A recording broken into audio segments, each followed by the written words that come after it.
faire une suite à notre projet. Là, je suis arrivé, j'ai fait mes morceaux pour supporter mon moteur. Je me suis pas cassé la tête, j'ai mis ça direct. Là, j'avais de l'espace partout, là, fait que j'ai fait mes deux morceaux. Ce que j'ai fait, c'est que là, j'ai mis une note, c'est en dessous, il y a une note. Là. On va mettre un caoutchouc quand je vais être rendu au final. Bon, un caoutchouc juste ici, ça va être comme monté solide, on va dire. Ma plate, elle est à côté là. J'ai mon poteau. Le truc, c'est que tu pognes un tube en carton. Là. Moi, c'était pas mal la même dimension que j'avais.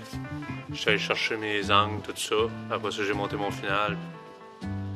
La beauté de la chose, ben, c'est que ça fit parfait. Je suis super content.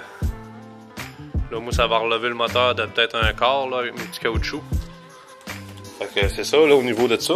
Fait que là, on fait un petit fitting test. Voir si, au niveau du pilotage, le shifter va être pas pire. À date, rien à dire, ça va être parfait, même, regardez. Je pensais qu'elle allait être plus loin, mais en réalité, il tombe direct à une bonne place, puis mon bric à bras va être ici. Ça va être parfait, ça va être...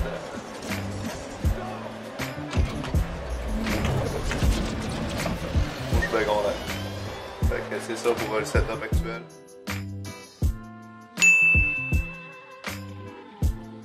Petit truc de même. Mon buffer hier a explosé. Il a arrêté, il est mort. Alors maintenant, j'ai été me chercher deux buffers. C'est un truc que sûrement vous savez déjà, mais j'aimerais ça le dire pour ceux qui ne le savent pas.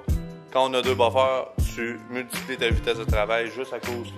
Tu mets un avec une lame qui coupe, un avec une lame pour buffer. C'est magique.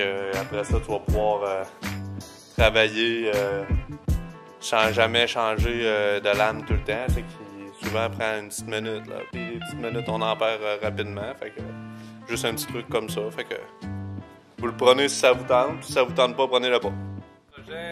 Chef mécano est en train de faire des inspections. Alors, j'ai fait une partie de mon tunnel est faite présentement. J'ai gardé ça le plus simple possible. J'ai gardé, étant donné que j'ai pas tous les outils, j'ai pas de rouleuse puis tout ça. Comme je vous ai déjà dit, moi dans mon garage, c'est un garage un peu de la plupart du monde ont. J'ai des outils, mais j'ai pas tous les outils là. Fait que c'est ça. Pour le moment, c'est taqué. J'ai fait toutes mes formes avec des cartons pour commencer. J'ai fait mon rough. Je fais mon rough. Après ça, je mets fait en métal, je mets pause. Puis après ça, je reprends des morceaux de carton. Je continue à faire mes formes autour. Moi, quand j'ai fait mon rough de carton, ma transmission était posée. Fait que comme ça, je suis sûr que les hauteurs, tout est beau. Souvent, on arrive puis on veut trop bien faire. Puis moi, il faut que ce soit fonctionnel à la base. Puis après ça, il faut que ce soit beau. Fait que pour ça, comme ça, je l'ai mis un petit peu plus large. Parce qu'au niveau de la transmission, j'ai des pins qui tiennent mon bras de shifter. Ça faisait en sorte que j'avais besoin de plus d'espace. Puis après ça, je vais faire ma jonction en gardant l'espace, bien sûr, pour que je puisse faire mes autres affaires. L'autre bord, j'ai même fait une trappe d'accès quand je vais installer et désinstaller ma transmission. Parce que là, je suis en train de faire ma boîte. Puis là, en fin de compte, moi, le shifter, la manière que c'est fait, c'est un bras qui est connecté ici pour les vitesses puis tout ça. Puis il vient se joindre ici. Puis direct en dessous de ça, c'est en fin de compte où que le différentiel vient se connecter. Fait que moi, qu'est-ce que je vais faire? C'est que je vais faire une boîte plus haute, mon shifter.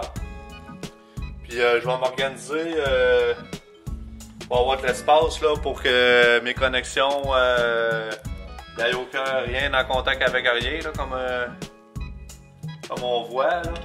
Fait que comme ça, puis en plus, il va être un petit peu plus haut. Fait que je vais être plus à une bonne hauteur. J'ai vérifié ma hauteur tout à l'heure, si tout était beau. Comme ça, on est un petit peu plus haut, je me mets du dégagement en dessous, ici. Puis en plus, je me mets une belle hauteur là, pour quand je vais piloter là, pour être à l'aise. La boîte, elle là, c'est ça, elle va être scellée. Puis le seul lien qu'il va avoir avec le dessous du char, c'est ici là, le caoutchouc, là, mais pas de danger, c'est le même d'origine des autos. Bon, maintenant le trou pour la transmission est fait, il est tout soudé. Il est tout refait. Il manque juste à peinturer.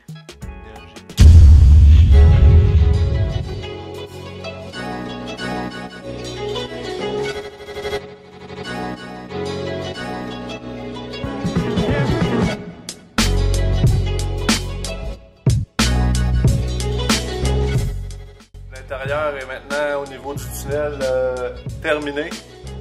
J'ai tout soudé, j'ai peinturé. J'ai même fait mon emplacement pour mon bric à bras. Tout est fait. J'ai tout repeinturé mon intérieur. J'utilise de la peinture d'une marque populaire à métal. Puis je fais ça avec un rouleau, j'en mets une bonne épaisseur. Ça devient ultra lustreux. Puis je vous dirais que ça fait le job parce que nous autres ici l'hiver me permet pas de pouvoir peinturer comme en été. C'est pour ça que, comme j'avais expliqué dans mon vidéo, quand j'ai peinturé l'auto, je l'ai peinturé durant l'été là, pour pas tout cochonner mon garage. Fait que c'est ça.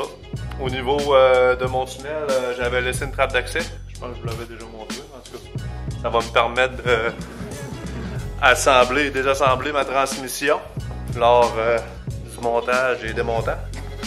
Ça, c'est au niveau de l'extérieur. Le trou, tout ça. On a de la place. J'ai de la place pour passer mes mains. Mais c'est tout le temps important là, tant qu'à se le faire pour soi-même, là, quand on le refait, le tunnel, là, compliquez-vous pas la tête, là, donnez-vous de l'espace parce que de toute façon, ça change pas grand-chose là, que vous en ayez plus ou moins. C'est pas 2-3 pouces qui va changer de quoi. C'est surtout que c'est pour vous quand vous allez arriver pour installer vos accessoires et tout autour. Ça va être moins plate là, qu'être tout pogné. Là. Fait que, au niveau de ça, c'est ça. Prochaine étape, on rassemble moteur, tout ça, transmission, puis on commence à monter le stock sur le char. Je vais faire une suite. N'oubliez pas de vous inscrire à ma chaîne. Commentaires, suggestions, gênez-vous pas. Je suis tout le temps bien intéressé de savoir ce que vous en pensez. Puis à la prochaine.